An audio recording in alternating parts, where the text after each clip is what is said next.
The rain gods don't seem to be smiling this summer. The Met Department has predicted a weak monsoon and immediate concerns and fears for a new government now fighting to keep its promise to bring food inflation down and boost the economy. How will they combat a potential crisis? The Prime Minister moved into fifth gear and called a high-level meeting to discuss contingency plans in the event of deficient rain. Looking for divine intervention, 45-year-old Puran Singh from Madhya Pradesh hopes that unlike last year, his 1 bigha land won't be left thirsting for rain this time around. हो सके कोई फसलों पर भी नुकसान आ सके, पानी नहीं गिरा तो अगर मानसून नहीं आता है तो सोयाबीन की फसल को भी नुकसान हो सकता है. 60-year-old farmer Kashinath Mehto is preparing his 12 acres of land for the Kharif crop. He's lost the last 2 crop cycles thanks to unseasonal rain and hailstorms, and this Kharif season is critical. Kashinath has to pay off a loan of 4 lakh rupees, plan his daughter's wedding and support a family of 6. वो तो डर तो है, ये वाली फसल भी कम आएगी, अगली वाली भी कम आएगी, गेहूं की भी कम आएगी. क्या रास्ता रह जाएगा? आप अकेले कमाते हैं अपने घर के लिए. अब क्या करें? अब और दूसरों जैसे तो अपन रह नहीं भाई, कई फांसी लगा के मर रहा है, पॉइजन खा के मर रहा है. जो कुछ है अब अपनी जगह है, प्रकृति के भरोसे. अब शासन देता है तो ठीक है, नहीं देता तो ठीक है, अब क्या करें? The prospect of a subnormal monsoon is nothing short of terrifying for farmers like Kashi and Puran Singh. Their anxiety increasing after the Met Department said that the monsoon is likely to be below normal this year, with northwest and central India likely to see a subnormal rainfall. The urgency reflected in this high-level meeting chaired by the Prime Minister, where key ministries related to agriculture and food were asked to be proactive and make contingency plans to tackle the effects of deficient rainfall, like ensuring availability of seeds and initiating drought mitigation measures, among others. 500 जिलों के लिए contingency plan बनाया है. किसानों को अनुदान देने के लिए, कई प्रकार के अनुदान देने के लिए हमने नोट तैयार किया है. सूखा का जिस प्रकार से संभावना दिखाई दे रहा है ना, तो उससे ज्यादा हमने अपनी तैयारी की. This will be the Modi government's first big challenge. Inflation has shown a marginal improvement after a long time, and a subnormal monsoon will have a direct impact on prices. Reason why the focus is as much on proactive preparation as it is on ensuring on-ground implementation. In New Delhi with Himanshu Shekhar, Ketki Angre for NDTV. Well, joining me on this is the Director of the Met Department, BP Yadav, who joins us from Delhi. Nikhil Day, the rights activist who's campaigned also for the food security bill heavily, joining us from Jaipur as well. I want to bring this to you, Mr. BP Yadav first. Really, is it going to be as bad as we think it may be, the monsoon this year? The IMD has given a prediction that monsoon rainfall for the country as a whole may remain below normal. And the figure is 93%. That means we have given a forecast of only about 7% deficiency, and by no means of imagination this is alarming, or you can say worrisome. And when it comes to agriculture, in addition to the quantum of rainfall, distribution of rainfall is equally important, rather more important. So a 7% deficient monsoon, if it had a better, you can say, spatial and temporal distribution, that is enough for most of the crops grown in different parts of the country. Right. Sir, I want to also ask you that, you know, you're saying that it's not just the quantum but also the distribution. In the past, in the last few years, I think decade or so, we've seen four poor monsoons. What kind of an impact does it have actually on agriculture? Has it had, in your experience? No, that is probably the Ministry of Agriculture or the other agencies to comment upon it. But what our experience is that a 7% deficient monsoon can be managed very well, and the figure itself is not alarmist. Okay. And moreover, there are indications coming that the factor which we all are talking, that is El Nino, may develop late in the monsoon season, and most of the monsoon season may escape its adverse impact. Okay, I'm going to expand this debate now and bring on our other panelists. Apart from Nikhil Dey, we're also being joined in the studio by Dr. B. Mohan Kumar, who is the Assistant Director General of the ICAR, Indian Council of Agricultural Research, and Professor Bharat Ramaswamy, who is with the Indian Statistical Institute as well. Dr. Mohan Kumar, I want to ask you before I take it to the others. The Met Department talking about the weak rainfall, we've been discussing that. The Prime Minister has held a meeting today, a high-level meeting, talked about a contingency plan. In your view, how is it likely to impact? We're hearing about the quantum versus distribution of rainfall, but ultimately, historically, what's been your experience on this? Well, this year is likely to be an El Nino year, as has been mentioned earlier. And the IMD forecast says that the rainfall all over India will be likely to be 93% of the long period average this year. And there will be regional variations in this respect. Particularly the northwestern plain zone will be probably most affected, which is actually the granary of India, where the predicted monsoon availability may be 85% of the long period average in the northwestern plains. So northeast is in northeastern states is going to be less likely to be affected by this El Nino factor.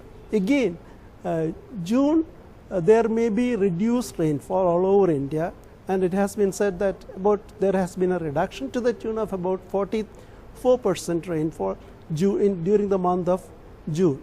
July and August will be normal.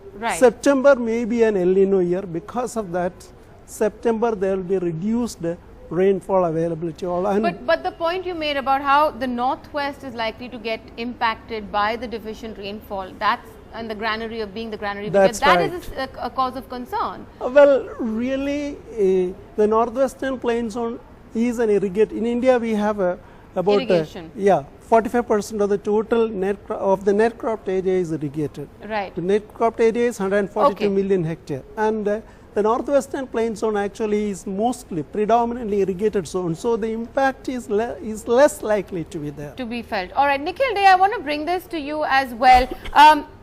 You know, we've seen in the last year and a half, the fact, the debates around the food security bill.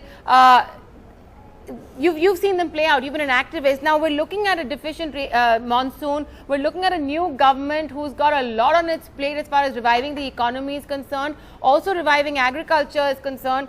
And in the middle of all this, you also have the expenses of the commitment of the food security bill. How is it all going to play out this year?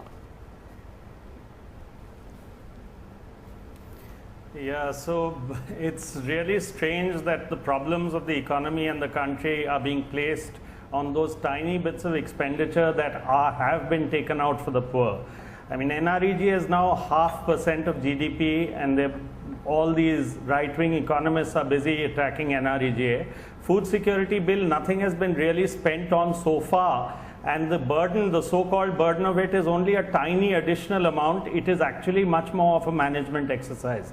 More than the drought, even under normal circumstances, I think the country will realize if they start attacking these acts as they're talking of doing. They're talking of NREGA being amended in the budget session, of reducing it to a few blocks or a few districts. A drought is a time when people can fall very quickly back into poverty. And we have had the security of some of these schemes, and I think we'll begin to realize how important they were. In places like Rajasthan, we used to have riots on the streets before NREGA came because we had repeated droughts, and employment is one of the most important things that you can give some degree of relief to people. From that, they can get water, they can get something for their animals, and they can survive within their families themselves. Food security, we have that food lying. Do we want it to keep rotting, or are we saying that we are going to be willing to distribute it? So again, we have these economists who suddenly seem to want to blame everything, and they will even try and blame the drought on the poor. And not just the poor, actually there is a huge class across this country that has been at survival level because of some of these what everyone calls a dole, but which are actually entitlements. People asking for work, People asking if we can't manage those works, that's the problem of our government. That's what this new government has promised, better and more efficient functioning.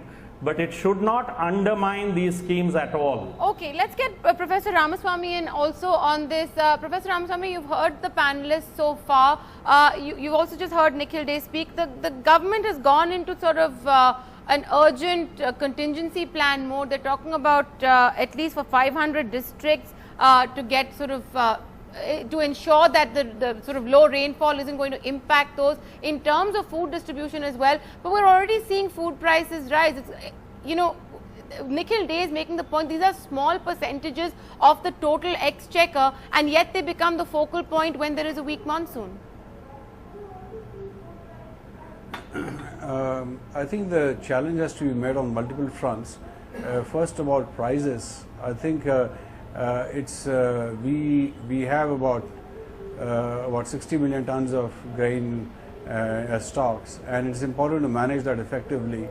During the last big drought in 2009, something rather perverse happened. We actually procured 57 million tons and managed to sell through PDS or other means only 50 million tons. That is, we subtracted supplies rather than adding to supplies. So it's very important to remember that if there's a drought, the government should be adding to supplies. So I think it's very important in the first place that the government should not procure, should not aim for record procurement. And if it makes the mistake of procuring too much, it must dispose of the stocks in the open market. It must add to supplies. Distribute.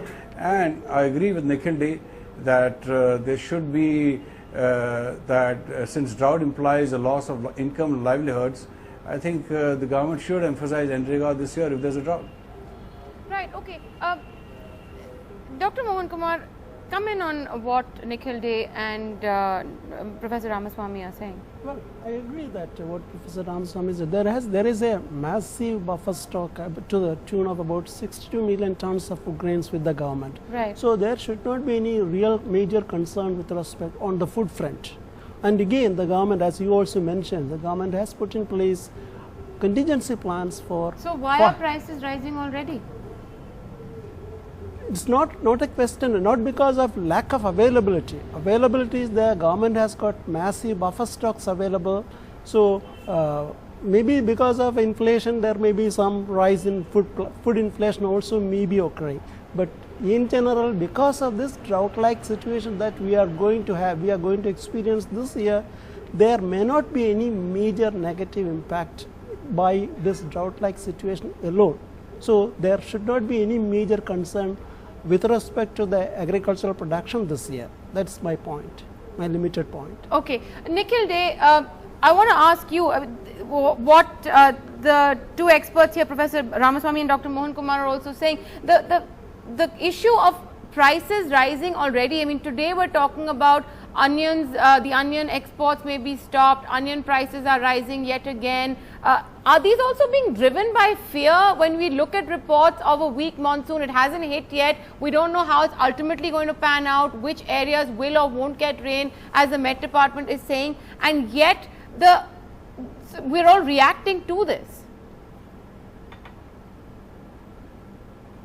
Yeah, we are reacting to it, but you know, when we are saying that the government is putting into place contingency plans, those of us who are watching very carefully are seeing actually that on the one hand they are talking about contingency plans, but they are also talking about undermining some very basic things that would help us in a drought.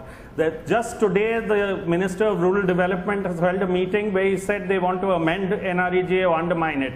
I think these are they better watch out, because we may well spin out of control if we are not careful, and we make sure do better implementation certainly, but do not undermine these things. Use the food stocks so that people can eat and so that people can get enough at least food grain. But onion prices, vegetable prices, I think this government will find that it also needs to bring into place regulatory mechanisms. The market is terrible in times of drought and times of scarcity. So it will have to make sure that we have enough supplies, and it will have to make sure that regulatory mechanisms are well in place so that the market does not make take advantage of the situation and exploit people further. Okay, Even if we don't have a drought finally. What we really need to do is use our food stocks not to undermine and keep them in stock, but actually to distribute them, and that's a great asset we have to be able to fight the drought or to fight any shortcomings we have in our economy. Let's ask Professor Ramaswamy, how do we ensure that these regulatory steps are taken? Well, I think besides these regulatory steps, there is also we should make sure that we use our trade policies effectively. We should be our import procedures and our tariffs should be such that we are able to quickly respond through imports. And regulatory policies, I would really caution against very knee-jerk policies by imposing export bans straight away. I think we should do it carefully, because that really disrupts the trade and creates panic by itself. So we need a gradual reaction there, not and a considered one, and not something which is absolutely blunt and something which is all of a sudden.